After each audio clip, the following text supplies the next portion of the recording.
மரியாதை கொடுக்கும் உயர் சாதிக்காரர். ஊர் பெரியவரை கண்டால் கக்கத்தில் துண்டை சொருகி நிற்கும் பாட்டாளி மக்கள். உயர் சாதியினர் அரசு பணியில் இருந்தபோது கெடாத அரசு நிர்வாகம். வெள்ளை நிற பெண்களே கதையின் நாயகி என்ற ஆதிக்க வர்க்கத்தின் நகலை கதையமைப்புகளாக கொண்டிருந்த பெரும்பாலான சினிமாக்கள் தமிழில் வெளியாகிக் கொண்டிருந்தன. ஆதிக்க சாதியினரின் அடக்குமுறையும் ஒடுக்கப்பட்ட மக்களின் அடிமைத்தன வாழ்வியலும் இயல்பானவைதான் என்ற முறையில் உருவாக்கப்பட்ட சினிமாக்கள் மக்களையும் அப்படியே பழக்கப்படுத்திக் கொண்டு வந்தது. ஒடுக்கப்பட்ட மக்களுக்கு எதிராக சமூகத்தில் நிகழ்த்தப்பட்ட அடக்குமுறைகள் சினிமாவிலும் இயல்பாகவும் யதார்த்தமுமாகவே வெளிப்பட்டன. நீங்க வெள்ளி டம்ளர்ல காபி குடிக்கிறீங்க, எங்களுக்கு காலாகாலமா இந்த கொட்டாங்குச்சியில் தான் ஊத்தணுமா? அவ்வாறு காட்டப்பட்ட காட்சிகளின் உணர்வுகளை புரிந்து கொள்ள முடியாத பொதுமக்கள் அதனை பொழுதுபோக்கு சினிமாவாக பார்த்ததுதான் தமிழ் சினிமாவின் சாதனையாக இருந்தது. பிறப்பினால் ஊர் மதிக்கும் வகையில் உயர் வர்க்கத்தில் உள்ளவரே கதாநாயகன், அதே வர்க்கத்தில் வெள்ளையாக காட்டப்படும் கதாநாயகி என பண்ணைக்காரர் மனநிலையில் இருந்த தமிழ் சினிமாவின் கதையமைப்புகள் ரசிகர்களின் ரசனைக்கேற்ப காலப்போக்கில் நவீனத்துவம் அடைந்தாலும் சாதிய கட்டமைப்புகள் குறித்து மட்டும் ஒரே மனநிலையிலேயே தொடர்ந்து கொண்டிருந்தன. இவ்வாறு ஆதிக்க சாதியினரின் பெருமை குறித்து மட்டுமே சொல்லப்பட்ட கதைகளுக்கு மத்தியில் விளிம்பு நிலை மக்களின் வாழ்வியலையும் சாதிய நிலையால் கட்டமைக்கப்பட்ட சமுதாயத்திற்குள் ஒடுக்கப்பட்ட வர்க்கத்தினர் அனுபவிக்கும் வழிகளையும் உண்மையாய் விவரித்தவர்தான் பா. ரஞ்சித். சென்னை மக்களின் பேச்சு மொழி மற்றும் அவர்களின் வாழ்வியல் முறைகளை வெறும் நகைச்சுவை உணர்வுக்காகவும் தாழ்த்தி பேசுவதற்காக மட்டும் எழுதப்பட்டு வந்த தமிழ் சினிமாவின் எழுத்துக்களை மாற்றியமைத்த புரட்சியாளன் பா. ரஞ்சித். திரைமொழியில் ஒடுக்கப்பட்ட மக்களுக்கான உரிமைகளை எடுத்துரைத்து அரசியல் புரட்சி உண்டாக்கிய பா. ரஞ்சித்தின் எழுத்துகள் சமூக நீதி எனும் கொள்கைக்கு வடிவம் கொடுக்கும் வகையில் அமைந்தன. திரைத்துறையில் மட்டுமில்லாது அரசியல் களத்திலும் அவரது எழுத்துக்களும் கலைகளும் விவாதத்தை ஏற்படுத்தும் வகையில் பெரும் தாக்கத்தை ஏற்படுத்தியுள்ளன.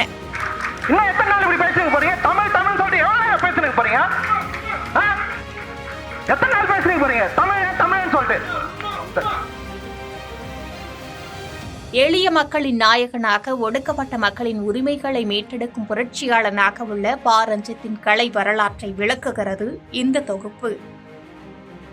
தாழ்த்தப்பட்ட ஒடுக்கப்பட்ட மக்களின் உரிமைகள் குறித்து பேசும் இரு வகையான அரசியல் இங்குண்டு.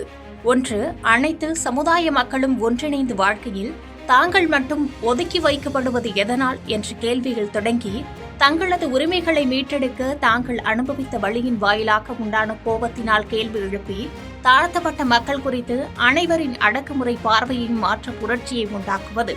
மற்றொன்று, ஒடுக்கப்பட்ட மக்களின் வழியை நேரடியாக அனுபவிக்காத மக்கள் அவர்களின் வழியை கேள்வியுற்று அவர்கள் மீதான பரிதாப பார்வையில் ஆதரவு மனநிலையில் பேசுவது. இதில் இயக்குனர் பா. ரஞ்சித் ஒடுக்கப்பட்ட மக்களின் மீது தொடுக்கப்பட்ட வன்முறைகளையும் காழ்ப்புணர்ச்சிகளையும் நேரடியாக எதிர்கொண்டவர். திரைத்துறையில் இயக்குநரான பின்பு தாழ்த்தப்பட்ட மக்களின் அரசியல் குறித்து பேசத் தொடங்கியவர் அல்ல பா. ரஞ்சித். தன்னுடைய குழந்தை பருவம் முதல் தான் சந்தித்த இன்னல்களுக்கு திரைத்துறையின் மூலம் கேள்விகளை தொடுக்கிறார்.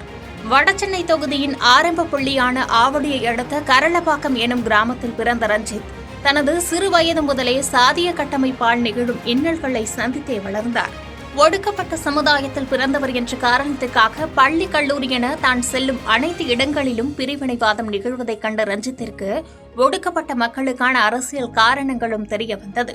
தான் பிறந்த கிராமத்திற்கு வெளியே கரளப்பாக்கம் ஊரைச் சேர்ந்தவன் எனும் பெயரை அவர் கொண்டிருந்தாலும் கரளப்பாக்கம் கிராமத்திற்குள் காலனியைச் சேர்ந்தவன் என்றே அடையாளப்படுத்தப்பட்டிருந்தார். காலனிக்குள் இருக்கும் மரத்தினை சுற்றி மகிழ்ச்சியுடன் விளையாடிய ரஞ்சித்திற்கு காலனியை தாண்டி ஊருக்குள் இருக்கும் மரம் மகிழ்ச்சியை தரவில்லை. காலனிக்குள் குழாயில் கிடைத்த குடிநீரின் சுவை ஊருக்குள் கிடைக்கும் குடிநீரில் கிடைக்கவில்லை. தான் வாழ்ந்த ஊரில் நடந்த கோயில் திருவிழாவின் போது சாதி ரீதியாக நிகழ்ந்த பிரிவினைவாதமே ரஞ்சித்திற்கு சாதி ரீதியிலான கட்டமைப்பின் மீது கேள்வி எழத் தொடங்கியது. ரஞ்சித்தின் இளம் வயதில் நடந்த அந்த கோயில் திருவிழாவின் போது ஒடுக்கப்பட்ட மக்களை தவிர்த்து மற்ற அனைத்து சாதி மக்களுக்கும் காப்பு கட்டுவதற்கும் தீ மிதிப்பதற்கும் அனுமதி அளிக்கப்பட்டிருந்தது. அனைத்து சாதி மக்களும் அந்த கோயில் திருவிழாவில் பங்கேற்பாளர்களாக இருக்கும்போது தானும் தன்னை சார்ந்த மக்களும் பார்வையாளராக மட்டும் இருப்பது ஏன் என சிந்திக்க தொடங்கினார். தான் வாழ்ந்த பகுதிகளில் இத்தகைய பிரிவினைவாதங்கள் இருந்தாலும் பள்ளிக்கூடங்களில் அவருக்கு அத்தகைய கசப்பான அனுபவங்கள் கிடைக்கவில்லை. அதனாலேயே பள்ளிக்கு செல்வதை ரஞ்சித் மிகவும் விரும்பினார். சிறு வயது முதலே தான் வாழ்ந்த பகுதியில் பாடப்பட்ட கானா பாடல்களை கேட்டு வளர்ந்த ரஞ்சித்திற்கு கலையின் மீதான ஆர்வம் தொடங்கியது. தான் சார்ந்த வாழ்வியலின் பிரதியாய் எழுதப்பட்ட கானா பாடல்களில் ஆர்வம் கொண்ட ரஞ்சித்திற்கு ஓவியத்தின் மீதும் அலாதி பிரியம் உண்டாக்கியது. பள்ளி படிப்பை முடித்த அவர் ஓவியத்தின் மீதுள்ள ஆர்வத்தால் சென்னை அரசு கவின் கல்லூரியில் ஃபைன் ஆர்ட்ஸ் படிப்பில் சேர்ந்தார். கல்லூரியில் சேர்ந்த பின்பு புத்தகங்களை வாசிக்க தொடங்கிய ரஞ்சித்திற்கு சமூகத்தில் கட்டமைக்கப்பட்டிருக்கும் சாதி அமைப்புகள் மனிதர்களை உளவியல் ரீதியாக எத்தகைய தாக்கத்தை ஏற்படுத்துகிறது என்ற தேடல் தொடங்குகிறது. பெரியார், அம்பேத்கரின் சிந்தனைகளை தொடர்ந்து வாசித்த ரஞ்சித்திற்கு சமூகத்தில் சாதியின் பங்கு என்ன என்பதும் அது மனிதத்தை உளவியல் ரீதியாக சிதைத்து வைத்திருப்பதும் தெரிய வருகிறது. மேலும் தனது கல்லூரி காலங்களில் பார்த்த த பேட்டில் ஆஃப் அல்ஜியர்ஸ் மற்றும் சிட்டி ஆஃப் காட் உள்ளிட்ட திரைப்படங்கள் விளிம்பு நிலை மக்களின் வாழ்வியலை யதார்த்தமாகவும் உண்மையாகவும் காட்டிய அரசியலை கண்டு வியப்புக்குள்ளான ரஞ்சித் ஒரு புரட்சியை நிகழ்த்துவதற்காகவும் உன்னத கருத்தை மக்களிடம் கொண்டு போய் சேர்ப்பதற்கும் சினிமாவின் பங்கு அளப்பரியது என்பதை உணர்ந்தார். சாதிகளற்ற சமூகமே அனைவருக்குமான சமூகம் எனும் பார்வையை கொண்டிருந்த ரஞ்சித் தனது ஓவியங்கள் மூலம் சமூக மதிப்பீடுகள் குறித்தான கருத்துக்களை வெளிப்படுத்திக் கொண்டே இருந்தார். கல்லூரிகளில் நண்பர்களுடன் உரையாடும் போது சமூக சீர்திருத்தம் குறித்தை விவாதித்துக் கொண்டிருந்த ரஞ்சித்தை அவரது நண்பர்கள் சமூகம் என்றே செல்லமாக அழைத்து வந்தனர். தனது கல்லூரி காலத்தில் நடைபெற்ற நிகழ்ச்சியொன்றில் நாடக ஆசிரியர் முருகபூபதியின் நாடகத்தை காணும் வாய்ப்பை பெற்றிருந்தார் ரஞ்சித். ஏனைய நாடகங்கள் போன்று வெறும் வசனங்களால் நிரம்பிராமல் உடல் மொழியால் கருத்துக்களை வெளிப்படுத்திய காட்சிகள் ரஞ்சித்தை வெகுவாக கவர்ந்தன. இந்த நாடக அனுபவமே ரஞ்சித் இலக்கிய பாதைக்கு செல்ல ஒரு காரணமாக அமைந்தது. அதுவரை தனது சமூக கருத்துக்களுக்கு வண்ணம் தீட்டி ஓவியமாக வரைந்த ரஞ்சித் சமூக மதிப்பீடுகளின் நிலைகள் குறித்து எழுத தொடங்கினார். முருகபூபதியின் நாடகத்தால் ஏற்பட்ட தாக்கம் காரணமாக சமூக சிந்தனை குறித்து நாடகத்திற்கு கதை எழுதிய ரஞ்சித் கல்லூரி காலங்களில் சில நாடகங்களை அரங்கேற்றமும் செய்துள்ளார். இலக்கிய வடிவில் எழுதிய ரஞ்சித் திரைமொழியின் ஆரம்ப புள்ளியான நாடக கலையில் முதன்முறையாக தனது பங்களிப்பை தொடங்கினார்.